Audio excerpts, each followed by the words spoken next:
Sir आज की इस वीडियो में एक बहुत ही इमोशनल और प्रैक्टिकल टॉपिक के ऊपर हम बात करने वाले हैं। एक्चुअली ये सवाल जो पूछा गया है वो एक माँ की तरफ से पूछा गया है। उस माँ का नाम है कविता कुमारी।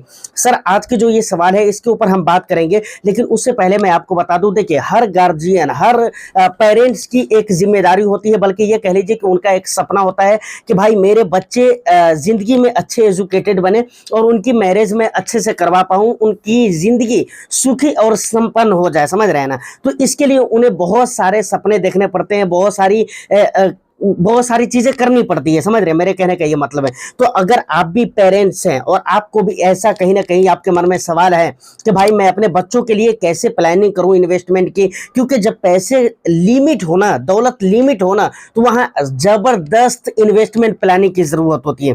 तो अगर आपके मन में भी सवाल है अपने बच्चों को लेकर, उनके फ्यूचर को लेकर, तो ये वीडियो आपके लिए होने वाली है। तो वीडियो बहुत इंटरेस्टिंग होगी। बस एक लाइक कर दीजिए, शेयर कर दीजिए। चैनल को अगर अभी तक आपने सब्सक्राइब नहीं किया है तो चैनल को भी जरूर सब्सक्राइब कर ले, क्योंकि मैं आपके लिए इस तरह के इंटरेस्टिंग कंटेंट लेकर आता रहता हूं। सर सबसे पहले मैं आपके सामने सवाल पढ़कर सुनाता हूं, उसके बाद फिर हम डिटेल्स में इस सवाल को मतलब हम इसका जवाब देने की कोशिश करेंगे। ठीक है ना? सवाल क्या है?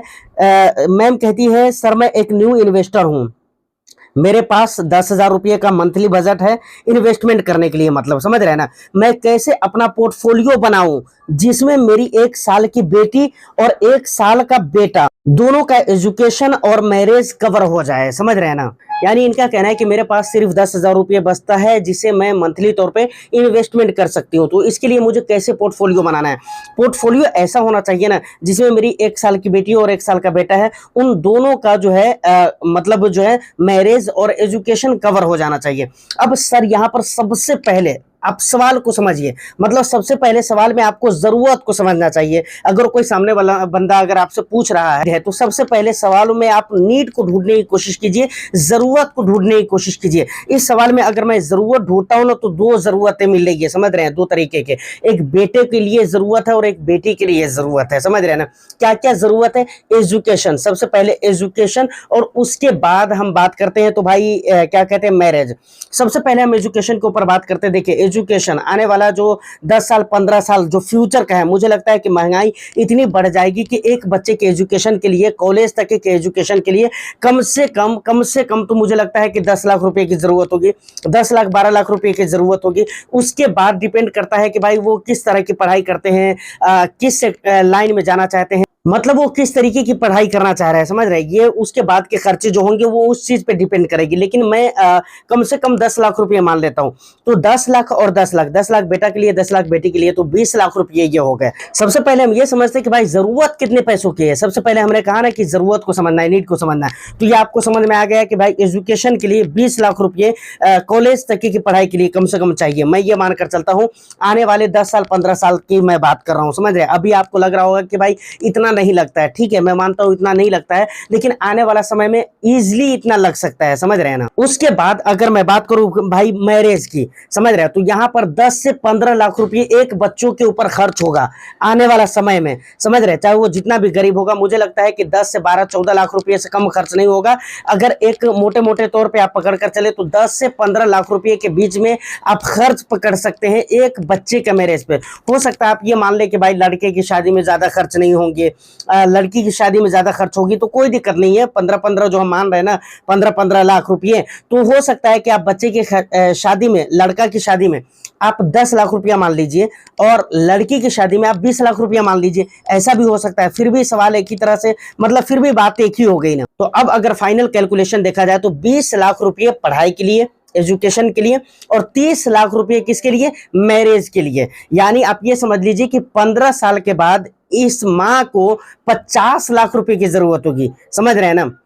15 साल खत्म होते होते तक इनको 50 लाख रुपए की जरूरत पड़ जाएगी। समझ रहे हैं? तो उम्मीद है यहां तक आपको बातें क्लियर हो चुकी होगी। अब हम बात करते हैं कि ये 50 लाख रुपए कमाने के लिए हमारे को इन्वेस्टमेंट की जो प्लानिंग है ना भाई, बहुत ही जबरदस्त करनी पड़ेगी। तो कैसे जबरदस्त प्लानिंग करनी पड़ेगी उस चीज को जरा हम समझ लेते हैं। देखिए ये तो मैं आपको पहले बता चुका हूं कि भाई मंथली इन्वेस्टमेंट के लिए जो अमाउंट है वो ओनली 10,000 रुपये है। अब उस 10,000 रुपये को कैसे एलोकेट करना है, कितना हमें स्मॉल कैप लेना है, कितना हमारे को मिड कैप लेना है, कितना फ्लेक्सी कैप, मल्टी कैप लेना है, प्लस वहां पर जो इन्वेस्टमेंट का एलोकेशन रहेगा हम उसको जरा हम देख लेते हैं, समझ रहे हैं। चलिए हम लाइव देखते हैं, डिटेल्स में देखते हैं और फिर वहां पर बहुत ही मजा आने वाला है उस कैलकुलेशन को देखकर। तो चलिए हम लाइव देखते हैं सारी चीजों को।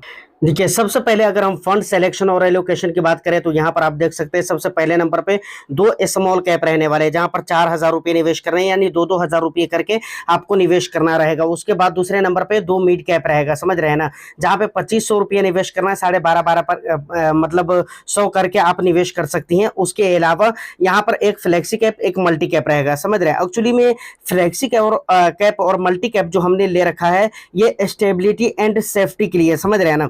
रिटर्न्स तो आपको यहां से मिलेंगे और ऐसा नहीं है कि फ्लेक्सी कैप और मल्टी कैप से आपको रिटर्न्स नहीं मिलेंगे। और लॉन्ग ड्यूरेशन है, 15 साल के लिए हम निवेश कर रहे हैं, जो टाइम होराइजन अभी आपको पता चलेगा। तो इतने समय के लिए, लंबे समय के लिए हम निवेश कर रहे हैं, तो यहाँ पर हम बैलेंसिंग के लिए कह लीजिए या फिर सेफ्टी स्टेबिलिटी के लिए आप कह लीजिए, हमने ये दोनों फंड लेकर रखा हुआ है, समझ रहे हैं ना।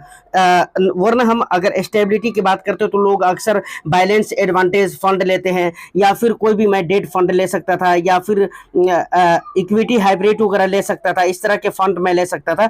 लेकिन ये लॉन्ग टर्म के लिए है, इसीलिए हमने उस तरह के फंड नहीं लिए हैं। यहाँ पर मल्टी कैप, फ्लेक्सी कैप हमने लेकर रखा हुआ है। तो ये चीज आपको समझ में आ गया है कि फंड कैसे कैसे, कौन कौन सा रखना है, किस किस कैटेगरी का, और कहाँ कहाँ पर कितना ज्यादा एलोकेशन या कितना कम एलोकेशन करना है। उसके बाद अब हम अगर कैलकुलेशन की बात कर ले तो यहाँ पर देखिए मंथली SIP 10,000 रुपये की करनी है, और इस 10,000 को कैसे डिवाइड करना है वो चीज मैंने आपको ऊपर में यहाँ पर बता दिया है, समझ रहे हैं ना। इन्वेस्टमेंट जो होराइजन रहने वाले हैं वो 15 सालों के लिए रहने वाले हैं, क्योंकि एक एक साल के बच्चे बच्चियां हैं। तो अब यहाँ पर समझ लीजिए कि 15 साल तक अगर मैम निवेश करती है तो बच्चे की उम्र हो जाएगी 16-16 साल, और 16-17 साल की उम्र में तो शादी भी नहीं कर सकते ना बच्चों की, समझ रहे हैं ना, अकॉर्डिंग टू गवर्नमेंट रूल्स, समझ रहे हैं। तो यहाँ पर कम से कम इनको 18 साल तो देना ही पड़ेगा। तो हम यहाँ पर 15 साल के लिए इन्वेस्टमेंट मान लेते हैं, समझ रहे हैं ना।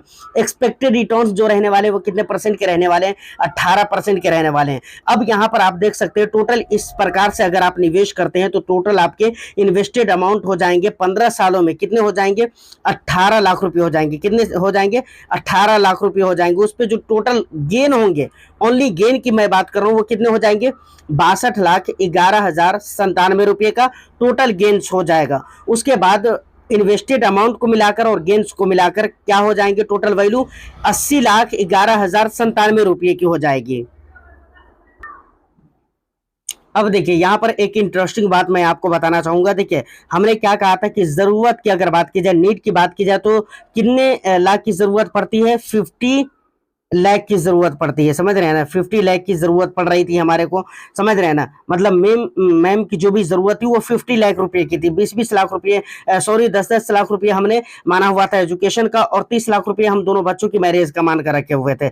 लेकिन हमारा जो टोटल कॉर्पस हो रहा है वो कितने का हो रहा है, 80 लाख रुपए का हो रहा है। तो इसका ये मतलब नहीं कि हमको बेफिक्र हो जाना चाहिए और मतलब SIP कम कर देना चाहिए, नहीं, बल्कि आपको बढ़ा चढ़ा कर SIP करना चाहिए। मैं तो ये भी कहूंगा मैम को कि हो सके तो आप बीच बीच में जो है ना स्टेप अप वगैरह भी करिए, स्टेप अप SIP वगैरह भी आपको करना चाहिए, क्योंकि जितना ज्यादा से ज्यादा हो सके आप पैसा इकट्ठा करने की कोशिश कीजिए। इसके पीछे का रीजन ये है कि भाई हमने जो एजुकेशन का 10-10 लाख रुपए पकड़ कर चला है, हो सकता है कि 12th करने के बाद उनका कुछ ऐसे पढ़ाई की तरफ माइंड जाए जिसमें खर्चे ज्यादा हो।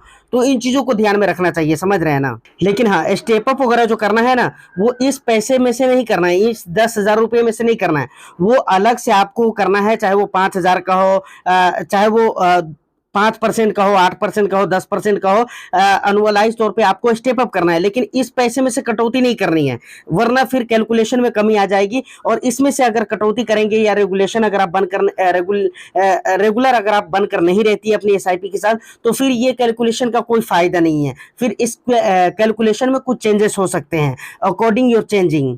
देखिए अब यहाँ पर इस सवाल में जो एक चीज मुझे इंटरेस्टिंग लगा है ना, वो ये लगा है कि भाई इन्होंने पूछा है कि भाई मुझे अपने बच्चों के लिए निवेश करना है, बच्चों की उम्र इतनी है, मुझे इन इन जरूरतों के लिए, इन इन नीड्स के लिए मुझे निवेश करना है। लेकिन बहुत सारे पेरेंट्स क्या करते हैं ना, वो सोचते हैं कि भाई बच्चों के लिए हमारे को निवेश करना है, तो वो चाइल्ड स्पेशल प्लान में निवेश कर देते हैं।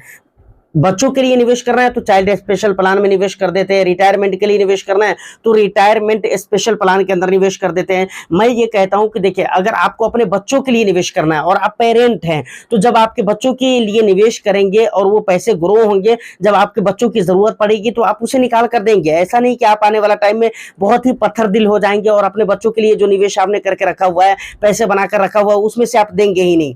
तो क्या जरूरत है, जब आप देंगे ही तो बच्चे के ही बिहाफ पर निवेश करना। मैं ये कहता हूं कि आप अपने बिहाफ पर निवेश करिए, क्योंकि देखिए चाइल्ड स्पेशल प्लान जो होते हैं ना, वो ज्यादातर प्लान आपको ऐसे नजर आएंगे, ज्यादातर स्कीम्स ऐसी होंगी जिनके एक्सपेंस ज्यादा होंगे, बट वहां पर रिटर्न्स की अगर मैं बात करूं तो उतने अच्छे रिटर्न्स नहीं मिलते हैं। तो मुझे ये कहना है कि भाई आप पेरेंट्स हैं तो आप अपने ही बिहाफ पर निवेश करिए, समझ रहे हैं ना, और सोच समझदारी के साथ आप एलोकेशन करिए, रेगुलेशन को मेंटेन करिए, लगातार आप निवेश करते रहिए, और जो एम है उसको प्राप्त करने के लिए आपको कंसिस्टेंसी बहुत ही जरूरी है, बहुत जरूरी है। तो फाइनली मेरे कहने का जो मेरा मतलब है वो ये है कि अगर आप एक पेरेंट है और अगर आपके माइंड में कहीं ना कहीं चल रहा है कि नहीं मुझे बच्चे के ब्याह पर ही निवेश करना है, चाइल्ड स्पेशल प्लान में ही निवेश करना है, तो ठीक है, मुझे तो ये चीजें पसंद नहीं है, लेकिन आपको अगर करना ही है ऐसा, मतलब बच्चे वाला ही प्लान में आपको बच्चे के लिए निवेश करना है, तो आप एक मरतबा सोच समझदारी से काम जरूर लीजिएगा और अपने फाइनेंशियल एडवाइजर से कॉन्टेक्ट जरूर करिएगा। और मुझे तो लगता है कि भाई ज्यादातर फंड आपको अच्छे मिलेंगे नहीं, लेकिन ठीक है, अगर आपको मिल जाता है तो आप वहां पर ही निवेश करिएगा। और इसी चीज के लिए तो मैं आपको बोल रहा हूं कि एक मरतबा गौर जरूर करिएगा, देखभाल जरूर करिएगा कि क्या आप जिस फंड के अंदर निवेश कर रहे हैं वह आपके एम को, आपके सपने को, आपके ड्रीम्स को मतलब खराब तो नहीं करेगा ना। इस चीज को एक मरतबा जरूरी गौर करना है। तो उम्मीद करता हूं कि वीडियो और इन्फॉर्मेशन आपको अच्छी लगी हो, तो वीडियो को एक लाइक कर दीजिए, शेयर कर दीजिए। चैनल को अगर अभी तक आपने सब्सक्राइब नहीं किया तो चैनल को भी जरूर सब्सक्राइब कर लें। मैं फिर मिलता हूं किसी नेक्स्ट एंड इंटरेस्टिंग वीडियो में।